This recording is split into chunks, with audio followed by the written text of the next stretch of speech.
Itong ikalawang opinyon sa kasalukuyang kondisyon ng San Juanico Bridge. Ipanawagan ng Tacloban City local government dahil nga sa matinding epekto nito. At alamin natin ang iba pang update mula dyan sa Bombo Radio Tacloban. Nananawagan si Tacloban City Mayor Alfred sa national government na kumuha ng ikalawang opinyon at ikonsidera ang pagkonsulta sa Japanese company na gumawa ng tulay ukol sa kasalukuyang structural condition ng San Juanico Bridge.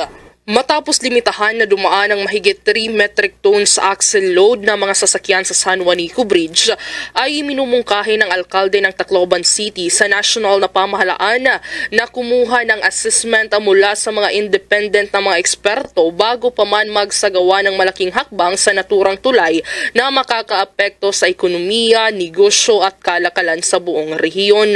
Ayon kay Tacloban City Mayor Alfred Romualdez, kinakailangan na magkaroon ng second opinion assessment sa kadahilanang ang naturang tulay ay nagsisilbing lifeline ng mga probinsya mula Luzon hanggang Mindanao dahil sa malakas na impluwensya nito sa ekonomiya, hindi lang sa Rehiyon 8 kundi pati na rin sa buong bansa.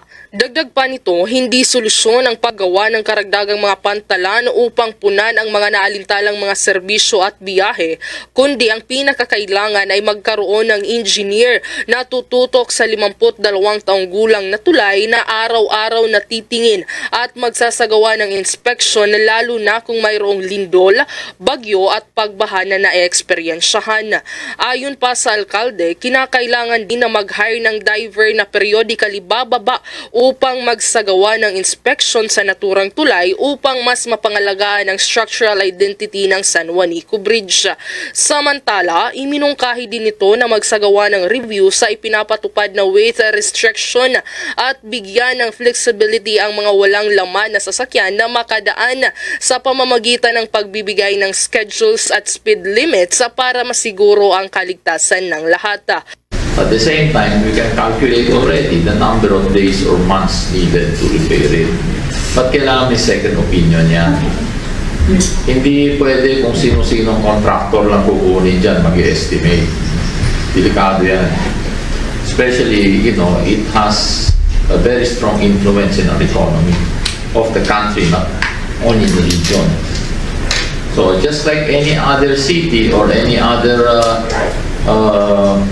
I would say province or what, yan ang yan ang lifeline ng economy natin Mindanao to Luzon. Ang pakikipagpanayam ng Bombo Radio Tacloban kay Tacloban City Mayor Alfred Romualdez. At yan ang ulat mula dito sa impila ng Bombo Radio Tacloban. Ito si Bombo Ninia magpili para sa number 1 and most trusted radio network in the country, Bombo Radio Philippines. Sa Basta Radio, Bombo.